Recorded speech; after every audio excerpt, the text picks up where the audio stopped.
Kagabi sa Pinoy Big Brother Gen 11. Isang desisyon ang ginawa ni Ding Dong at Patrick na nagresulta sa kanilang pansamantalang paghihiwalay. Kainan na po, kuya. Ako na po muna yung papasok. Kinailangan din mamili ng mga house guests ng tatlong hihiranging official housemates. Ang official housemate ay ikaw, Bricks, Patrick, Jazz. Ngayong gabi, mas makikilala pa natin ang ating mga housemates. Saan ba nagtatrabaho ang mga isda? Eddie, sa office. Maganda, gusto ko pag magkabahay ako ganito din. May confession room. Abangan ang panibagong mga kwentong ating mabubuksan dito lang sa Pinoy Big Brother Gen 11. We've been driving around, singing songs way too loud because Sa unang umaga ng mga housemates at house guests sa bahay ni Kuya, Alam mo, hirap po ako gawin matulog. Alam ko yun, inaantay ko yan. Inaantay ko yan.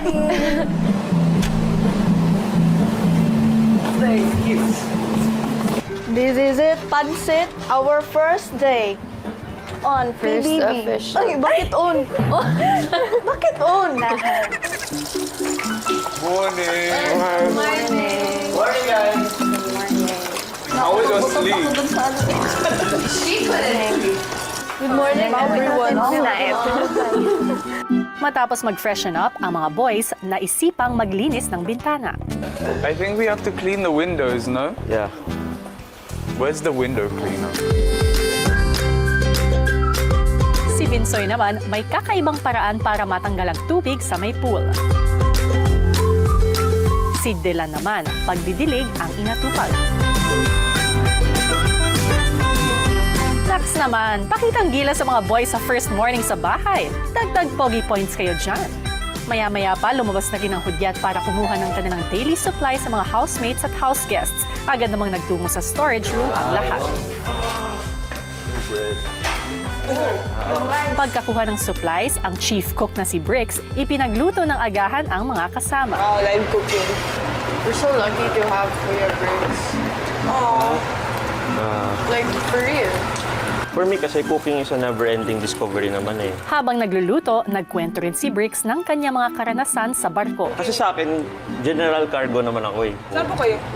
Sa galley, kitchen ako. Akong chief cook doon. Tapos mga kasama ko, mga kapitan, mga 20 lang kami. Minsan, puro Pinoy, minsan mix naman.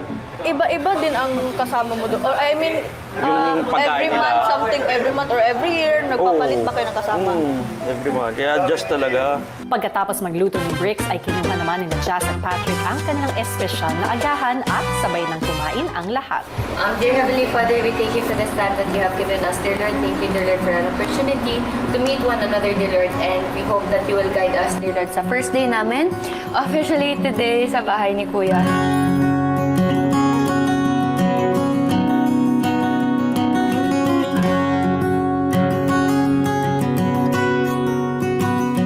Maya-maya pa, isa-isa nang ipinatawag ni Kuya sa confession room ang kanyang mga quote-unquote house guests para kausapin sa unang pagkakataon. Maligayang pagdating sa loob ng aking bahay. Kaya nagulat ako. Nagulat ka pala. Sorry. Pasensya na. Noemi, Yes. Hi, Kuya. si Vicky. Vicky, busy. Kahit to. Kumusta naman yung unang gising? Super happy ako, Kuya, kasi parang yung gabi ko, super haba. I had trouble sleeping last night because I made sure I got this spot next to the wall because I like to have my own kind of private place on the side. And medyo mainit po, but then as the night got, when it was the morning, malamig na po. I will get used to it soon. In Tagalog, ang tawag namin doon ay namamahay. Namamahay. Kumusta yung unang gising sa loob ng bahay ko? Oh, very goosebumpy. Ano yon, Rain? Meron bang word na goosebumpy? Yeah, meron po sa vocabulary ko. How do you spell it? G-O-O-S-E-B-U-M-B. No, P. Y. Juice Bumpy. No. You said J. G po, G. Sorry. G. G, O, O, S, E, B, U, M, P, Y, Y, Y. Gets? A. Gets na rin! Ano pala ang ibig sabihin ng Goose Bumpy? Ni, si Kuya, hindi pa pala gets. Kuya po, you try po, matulog ka po doon, and then pagising mo, i-play mo yung music, and then magganon yung balahibo mo, ma-feel mo yung goosebumpy. Ayos din naman pala itong si Rain. Nakuha pang utusan si Kuya. Sino na yung mga tingin mo mas malapit sa'yo? Sa tingin ko po sila Jaren po. Si Kuya Daryl. Mark, sino si Daryl? May mga nakikita ka bang hindi namin nakikita? Daryl? Ay, sorry Kuya, di po ako masyado magaling sa names eh. Dylan? Dylan, yan po, Dylan. Okay lang yan, Mark. Hindi ka man magaling sa names mukhang magaling ka naman sa pakikisama. Bakit mo nasabing silang dalawa ang magiging malapit sa'yo? Sa ngayon po, sila po ang sa tingin kong malapit sa akin kasi po, firstly po, nung kami po yung tatlong magkakasabay na pumasok po. And magkakatabi din po kami matulog kasi, kaya yun din po. Kamusta?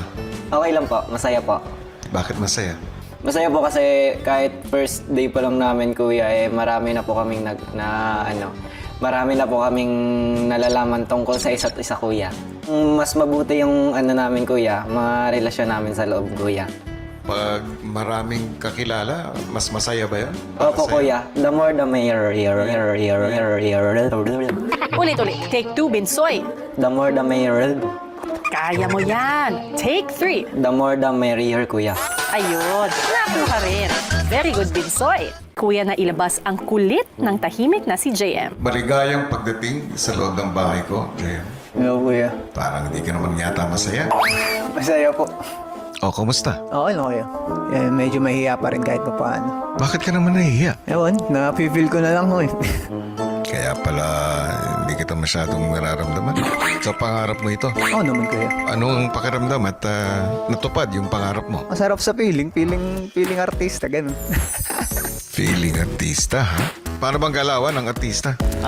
Malayo na yung mic kuya, ba't nakaganyan? Ayan. Aba, artista nga. Ayan, napatawa ka naman pala ni Kuya, JM. Si Kai kaya, mapatawa si Kuya? Sa tingin mo ba makakasundo mo sila? Yes po, Kuya. Si Rain. Na-notice ko na parang ka-humor ko siya. Joker ka rin pala. Pwede bang makarinig ng sample? Kuya, matatagalan tayo dito. Gusto mo ba ako mauna? Sige. Kai, Yes po, Kuya. anong isda ang bumabaril? Fish da? Mali. Hindi fish da. Hindi. Gusto mo na bang malaman ang sagot? Yes po. Ang isda na bumabaril ay bangus. Kuya, hindi nakakatawa, Kuya. You remind me of my mom. Kasi palagi siyang nagjo-joke pero hindi nakakatawa. So, doon ako tumatawa. Dahil hindi siya nakakatawa. Ay, meron ako. Oh, sige. Ano ba? Saan ba nagtatrabaho ang mga isda? Sa eskwelahan. Hindi. Saan, Kai? Eddie, sa office.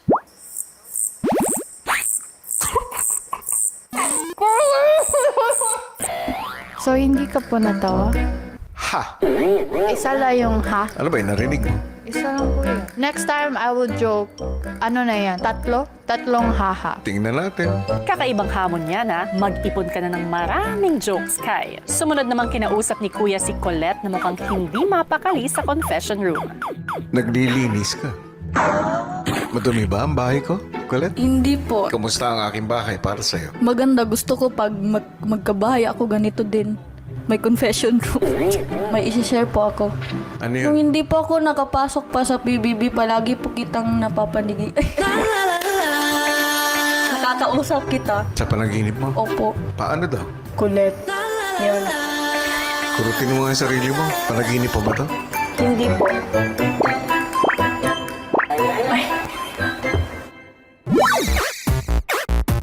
Habang nagbabonding sa living room, si Jaren may naisip na isang laro para sa mga kasama. Do you know the game 21? Ano ba yun? So you go around in a circle and then you can say 1, 2, or 3 numbers. I say 1, 2, says 3, 4, 5. She just says 6, or she says 7 or 8. And the person who says the number 21 has to do a truth or dare. Mukhang exciting. Game. 1, 2, 3, 4, 5. 6, 7, 8. 9, 10. 11, 12, 13, 14, 15. 11, 13. May 13 pa. 13 pa. Sorry, sa amin kasi shortcut. May short. 11, 12 siya.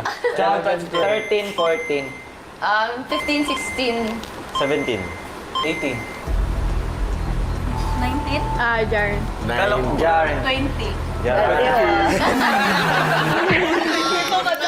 Good job, Jaren! Ikaw ang gagawa ng dare sa game na naisip mo. Dapat parang to. Antayin mo na yung Pinoy. Pinoy ako na lang. Sige.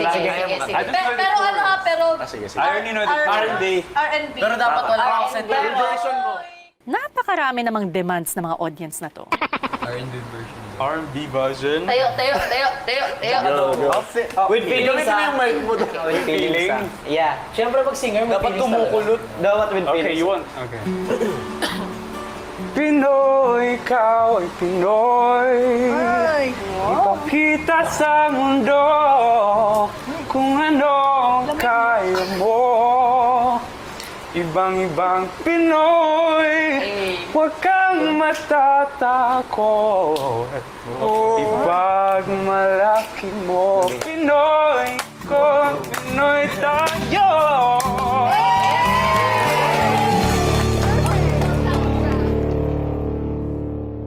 Bravo, Jaren! Hoping kami na mas marinig pa ng madalas ang singing voice mo sa loob ng bahay. Hello, Philippines! Hello, world! Tuloy-tuloy nga ang test sa ating mga housemates na ang buong akala ay house guests lamang sila na kailangan di umano mamili ng 11 official housemates para sa linggong ito. Kaya naman sa pagpapatuloy ng pagsubok na yan, ano mga kwento kaya ang mabubuksan mula sa mga paparating daw na regalo para sa kanila? At paano ito makakaapekto sa kanilang magiging desisyon kung sino ang hihirangin pang official housemates? Pilipinas at Team Online, panoorin natin. Sa gitna ng kanilang kwentuhan, ipinatawag ni Kuya sa confession room ang unang 3 official housemates na sina Patrick, Jazz at Briggs. Kaya ko kayo pinatawag dito ay dahil ngayong araw ay meron akong ipapagawa sa inyo. Kunin niyo ang sulat sa loob ng kahon. Jazz, Bricks at Patrick. May mga regalong nais ipapaabot ang mga mahal ninyo sa buhay, mga bagay na may kinalaman sa kwento nyo noong pagkabata. Kailangan buksan ng mga house guests at housemates ang mga regalong natanggap nila mula sa kanilang mahal sa buhay at magbahagi ng childhood memory na naaalala sa regalong natanggap. Agad na kinuha na Patrick, Jazz at Briggs ang mga regalo sa storage room at pinuntahan ng mga kasama. Ibinahagi na rin ng 3 ang mga regalong natanggap ng mga kasama. Nang makatanggap ng lahat, unang nagbahagi at nagbukas ng regalo si Dylan. Galing daw sa mama ko.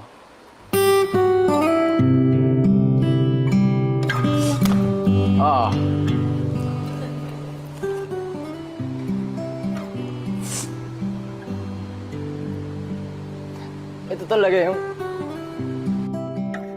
Di ba sa love life may totga? The one that got away. I feel like my life, ito yung totga ko. Kasi parang yung best life na best years ko, parang sa UST ko na naranasan. I remember wearing this jersey. Championship namin, kalaban namin NU. Pero ang saklap lang kasi hindi ko na-realize din na talagang sobrang swerte ko. I took it for granted. I wish I did better. Pero thankful pa rin kasi daming happy memories and ang daming lessons na binigay sa akin. And I think it reminds me na winner ako sa buhay kahit na ganito yung nangyari sa akin. Sunod-sunod na rin nagbahagi ang iba ng mga kwento sa likod ng regalong natanggap. Sumunod namang nagbahagi ng regalong natanggap si Jazz. Oh my God!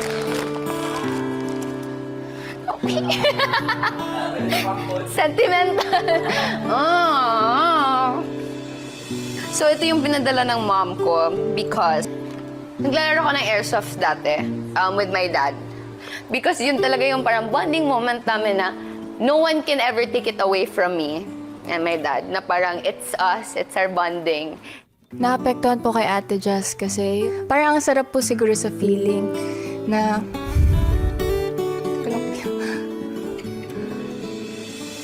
wala kuya, parang napaisip lang ako na siguro ang sarap sa feeling na may father and daughter bonding. Kaya parang ganun. Sunod na nagbahagi si Kai. Hi, nako. Yung sa akin, lampin. Meron talagang lampin specifically for a baby. At ito yung... I'm so sorry. I've never cried in front of so many people. And I just met you yesterday. My mom kasi is a midwife. So, taga Cebu yung mom ko. Pumunta yung mom ko dito para hoping that she could get a child. Kasi infertile yung parents ko both. Pumunta talaga sila dito para makakuha ng opportunity. And it was between me and another baby. Kaya I'm so lucky na ako yung nakuha. And ako yung lumaki na ganito. My mom always says like, how do you feel? Like, do you regret being with us? Like, ikaw ba? Do you wish to be with your biological parents? Ganon ba? Like, honestly, ako, hindi. Kasi, no. My parents think I'm ashamed of them, pero hindi. Hindi talaga. Like, I'm super lucky na ako yung nakuha nila. Kaya, lampin. Because I would say I'm quite a miracle baby. Hindi rin napigilang maging emosyonal ni JM sa regalong natanggap.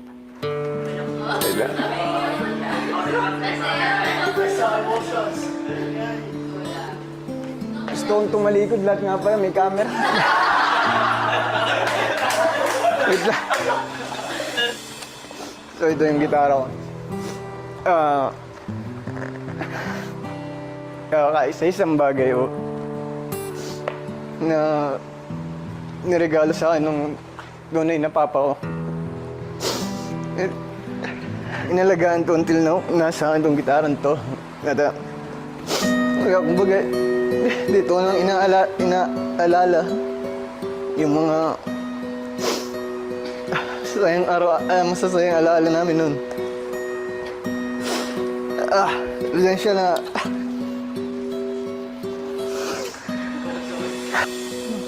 Yawan, dagdagan. Sa pagpapatuloy ng pagbabahagi ng mga housemates at house guests tungkol sa kanilang mga regalo, hindi mapigilang magulat ni Noemi sa kanyang natanggap. Umawa talaga siya dito. Ano? Well, Jera Santo Niño. You know, in Cebu, there is this festival sa, Sinulog ang tawag. Siya kasi yung parang karamay ko noon, nung bata pa ako. Since sino padala dito is si Ate Jovi. We were very close when we were young. Close na close kami dati. So, para ako na kasi siyang second mother kasi inalagaan niya ako dati pa. Santo Niño kasi yung parang agapay ko the whole time. So, thank you so much.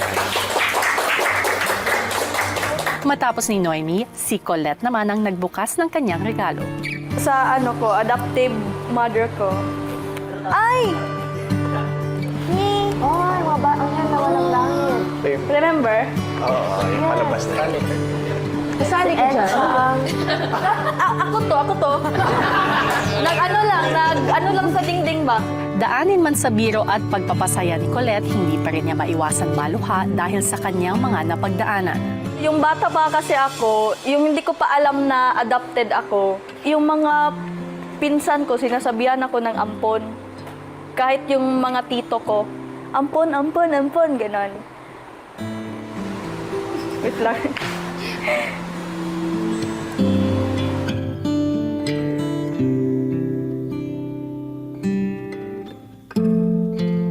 Hanggang sa lumaki ako, tapos yun pa din yung yung sinasabi nila sa akin. Diba yung music ng ano, walang anghel, walang... Pag kinakanta to sa akin, parang natatouch ako kasi naano ko naman hanggang ngayon, naririnig ko pa rin, pero wala na eh. I'm strong than before. Correct, Colette. Proud kami sa'yo. Matapos ni Colette, anong mahalagang regalo naman kaya ang makukuha ni Binsoy?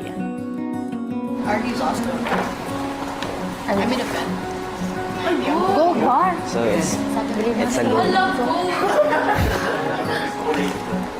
High school pa lang ako. Yung papa ko nagtatrabaho sa mining. Halos yung pamilya namin nagtatrabaho sa mining. So, high school pa lang ako. Kumbaga, buhay na kami magtatrabaho para lang mataguyod yung araw-araw namin na pamumuhay. And then, kahit nakikita ko na nahihirapan sila papa at sila mama para lang makapag-aral tsaka may pangtusto sa amin. Ayun, masakit lang na nakikita ko sila na nahihirapan para sa amin. So, kaya ako nagsusumikap para din makaganti sa kanila. Namigyan sila ng magandang buhay. Sa kanila ko lang din na-feel na importante ako. Na kahit may pagkapilyo akong bata minamahal pa rin nila ako ng buong puso.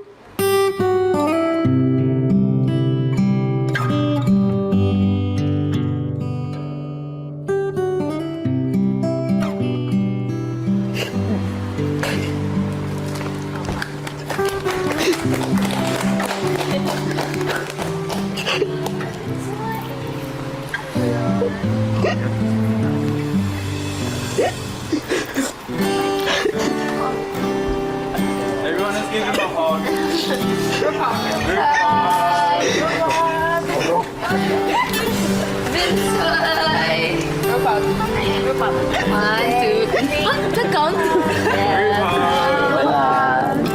We love you, Binsoy.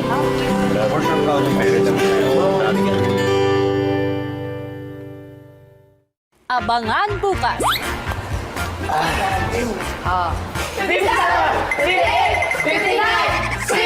Don't disappoint me.